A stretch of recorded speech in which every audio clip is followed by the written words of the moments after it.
hopefully, marami pang katulad ng FFCCCII. Pakibigyan nyo ang tubig, itabi nyo muna. Ayan. Meron ka ng tubig na eh. Doon ka muna sa Gedli. Malinsangan.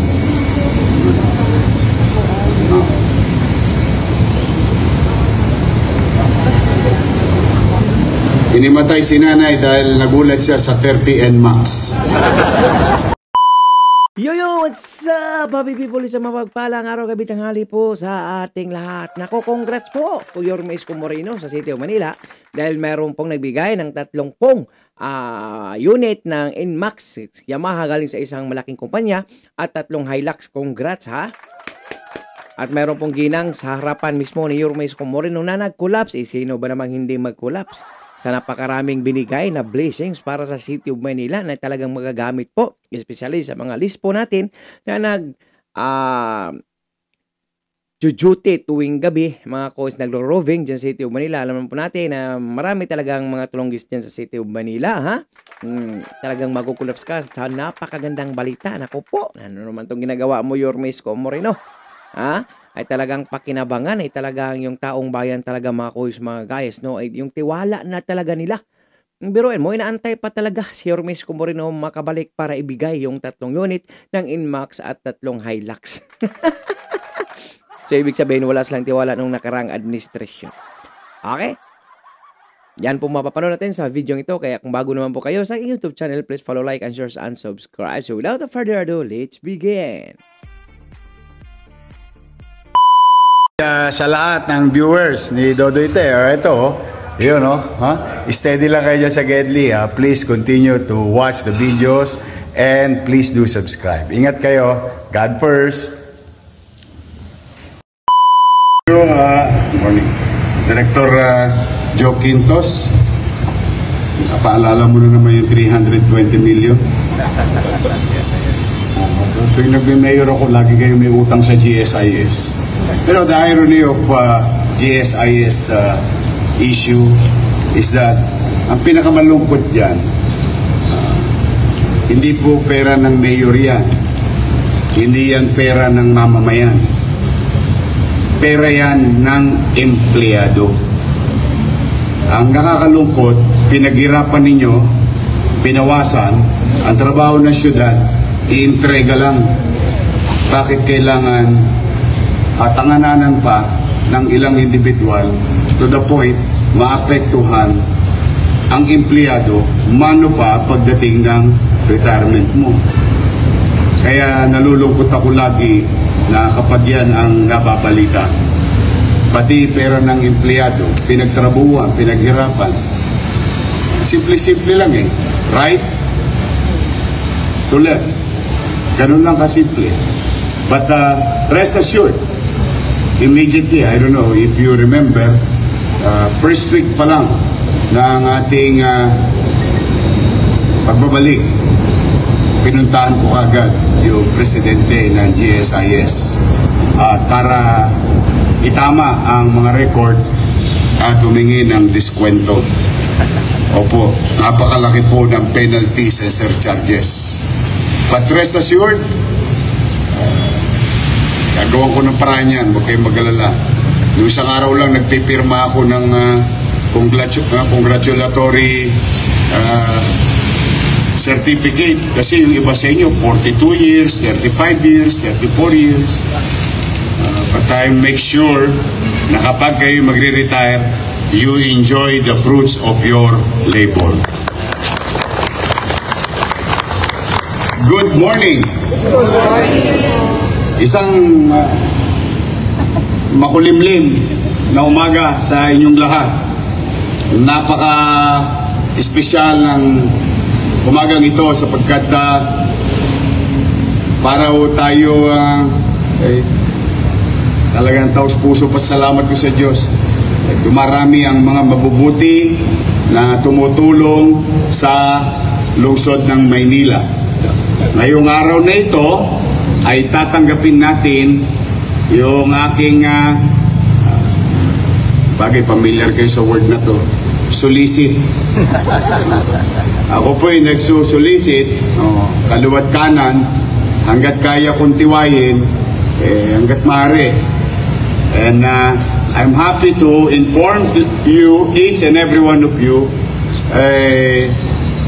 sa tulong ng ating mga mamamayan at organisasyon sa lungsod ng Maynila, partikular na ang FFCCCII. Tayo po ay tatanggap ng 30 NMAX at 3 Hilux na gagamitin natin na para sa kapayapaan at pagresponde ng mabilis sa mga tolongges na gustong sumubok sa Maynila. Itong 30 NMAX at 3 Hilux ay ilalaan natin sa Manila Police District. Kaya yung mga nagra-riding in tandem, mas mabilis na ang motor ng police kaysa sa inyo. O sana naman, huwag na nilang gawin dito sa Maynila. But then again, your Manila Police District is ready. Yan tubig. Yan tubig. Ready. And hopefully, marami pang katulad ng FFCCCII. Pakibigyan nyo ang tubig, itabi nyo muna. Ayan. Meron ka ng tubig na doon ka muna sa Gedli. Malinsangan.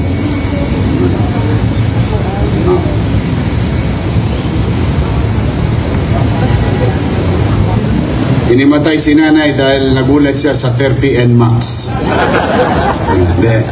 Ano lang siguro, kulang sa hangin. But then, I would like to, ayan na, MDRRM. I would like to thank the following person: President of the Federation, Victor Lim, President. Victor. Dr. Cecilio Pedro, immediate past President. Jeffrey Nang, Executive Vice President.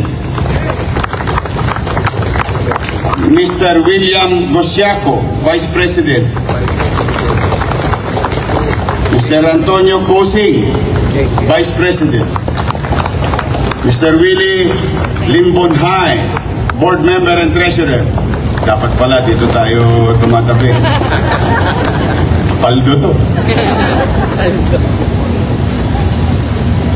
Dr. Fernando Gan, Secretary General. Mr. Gino Chen, Assistant Secretary. Mr. Edison C., Vice Chairman of External Affairs Committee. At 10 ng kanyang mga kasama, halika kayo rito. At ang ating chairman ng Manila Chinatown Development, Tony C. Mr. Antonio Tan, Vice President. Yeah. Malaki-laki ito sa gasta. Our hearts beat to the city streets. We began to feel the fire. We rise like tall buildings as the chemicals they take us higher. The night's young, it has just begun. As she puts her hand in mine, we wanna chase the night, wanna dance to the light.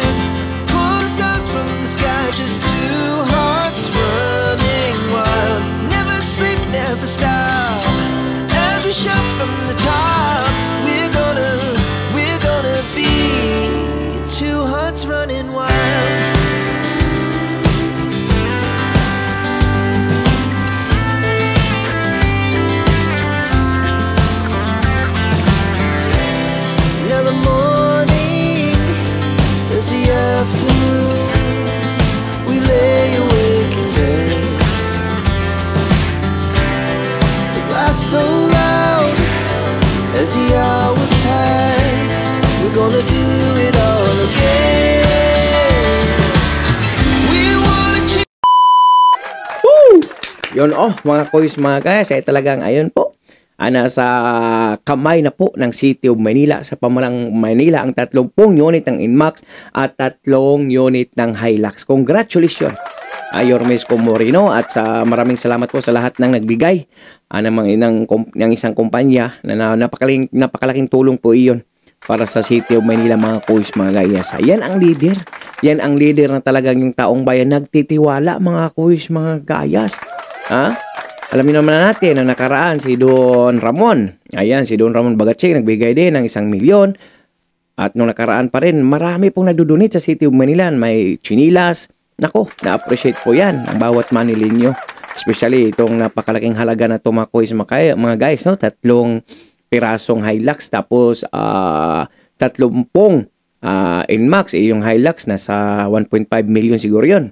Tapos yung Inmax yung bawat isa mga kuys mga gayas Tapos yung Inmax nasa 160 yata o 180 bawat isang piraso nito mga kuys mga guys. So napakalaking halaga po ito. Congrats po Yorme Isko Moreno. Yorme, make Manila great again. So for now, I'm Can Manila. God first, God bless all, peace. Bye-bye. Our hearts beat to the city streets. We began to feel the fire. We rise like